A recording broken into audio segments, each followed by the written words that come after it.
అందరికీ నమస్కారం. ఇవాళ బోధన్ డివిజన్ పోలీసులు, ముఖ్యంగా బోధన్ రూరల్ పోలీసులు 29వ తారీఖున దొరికిన అనుమానాస్పద స్థితిలో దొరికిన ఒక 6 ఏళ్ల పాప, మృతి చెందిన పాప యొక్క కేసుని ఛేదించడం జరిగింది. విషయానికి వస్తే 29 జనవరి మనకి ఏఆర్పీ క్యాంప్ దగ్గర B46/8 నిజాం సాగర్ కాలువలో ఒక 6 ఏళ్ల పాప మృతదేహం కనపడింది. అనుమానాస్పద పరిస్థితుల్లో అమ్మాయి చనిపోయి ఉండడం, దాని మీద మనకి ఇన్ఫర్మేషన్ వస్తే ఇమీడియట్ గా అంత చిన్న ఏసీపీ గారు, తర్వాత సిఐ అండ్ ఎస్ఐలు సీన్కి వెళ్ళడం జరిగింది.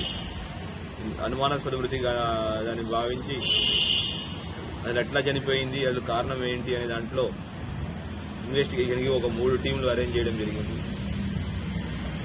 అరేంజ్ చేసుకుని 3 టీంల ద్వారా ఈ పాప ఎక్కడ, ఈ పాప యొక్క ఐడెంటిటీ ఏంటి, అది ఎందుకు చనిపోయింది, అలా ఎవరు చంపారు, ఎలా చనిపోయారు అనే దాని విషయం మీద లోతుగా ఇన్వెస్టిగేషన్ చేస్తూ టెక్నికల్ అనాలిసిస్ మరియు మిగతా వాట్సాప్, సోషల్, తర్వాత హార్డ్ ఇంటెలిజెన్స్ ద్వారా తెలిసిన విషయం ఏంటంటే, దీనిలో ముఖ్యంగా మొత్తం అన్ని విధాలుగా ప్రయత్నిస్తుంటే ఒక సుధీర్ అనే కానిస్టేబుల్ PC630 ఆయన వాట్సాప్ స్టేటస్లు ఈ అమ్మాయి కనిపించట్లేదు, ఈ అమ్మాయి ఇక్కడ చనిపోయి ఉంది అని దాంట్లో సెర్చ్ చేస్తుంటే ముఖేడ్ మహారాష్ట్ర గ్రామస్తులు ఈ అమ్మాయి యొక్క నేటివిటీ ఏముంది, ఈ అమ్మాయి ఫలానా కెరూర్ గ్రామం ముఖేడ్ తాలూకా అని చెప్పడం జరిగింది. దానిలో లోతుగా విచారణలోకి వెళ్తే తెలిసిన విషయం ఏంటంటే, వీళ్ళ తండ్రి కొండమంగళే పాండురంగన్ అతను ముగ్గురు పిల్లల తండ్రి. అతను ఆ గ్రామంలో, కొరూరు గ్రామంలో విరాట్ అనే సెలూన్ నడుపుతూ ఉండేవాడు. అదే సెలూన్ కి గణేష్ షిండే అని ప్రస్తుతం సర్పంచ్, ఆయన రెగ్యులర్ గా వస్తుండేవాడు. వీళ్ళ డిస్కషన్లో ఏంటి అంటే, ఒక 6 నెలల్లో మహారాష్ట్రలో గ్రామ పంచాయతీ ఎలక్షన్స్ ఉన్నాయి, కానీ ఎలక్షన్స్ లో పోటీ పడాలి అంటే 2 పిల్లలే ఉండాలి అనే ఒక నియమం ఉంది. అయితే ఈ పాండురంగన్ అతనికి 3 పిల్లలు ఉన్నారు. ఎట్లయినా ఒక పిల్లల్ని తగ్గించుకుంటే వాళ్ళు పోటీ పడే అవకాశం ఉందనే దాంట్లో మొదటి నుంచి చాలా ప్రయత్నాలు చేశారు. ఫస్ట్ వేరే వాళ్ళకి దత్తత ఇవ్వడానికి ట్రై చేశారు, వేరే వాళ్ళ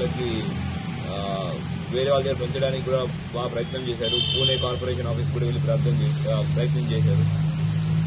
అయితే వాళ్ళ ఏవి ఫలించకపోయేసరికి ఎట్లయినా గెలవాలంటే 2 పిల్లలే ఉండాలని నియమాన్ని పెట్టుకుని ఈ పాండురంగ అనే అతను గణేష్ షిండే యొక్క ప్రోత్సాహంతో తన యొక్క బైక్ MH26BY7495 అనే బైక్లో తన పెద్ద కూతురైన ప్రాచీని తీసుకురావడం జరిగింది.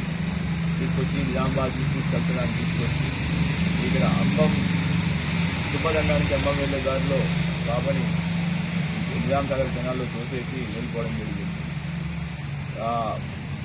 వెళ్ళిపోయి ఇంకోళ్ళు దాక్కున్నాడు మనకి ఇన్ఫర్మేషన్ మీద ఇవాళ అతను పట్టుకోవడం జరిగింది.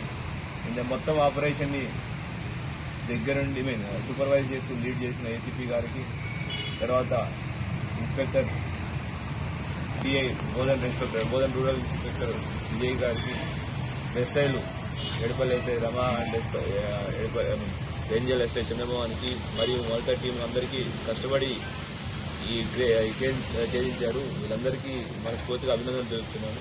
అట్లానే మీడియా మిత్రుల ద్వారా అందరికీ విజ్ఞప్తి, ఎవరో చెప్పారు లేదంటే క్రిమినల్ యాక్టివిటీస్ ద్వారా ఎటువంటి పదవిని పొందలేరు, ఒకవేళ ఎటువంటి యాక్టివిటీస్ చేస్తే గ్యారంటీ కటకటాలు ఫాలో అవుతారు. Thank you. జై హింద్. సార్ ఇంకొక పర్సన్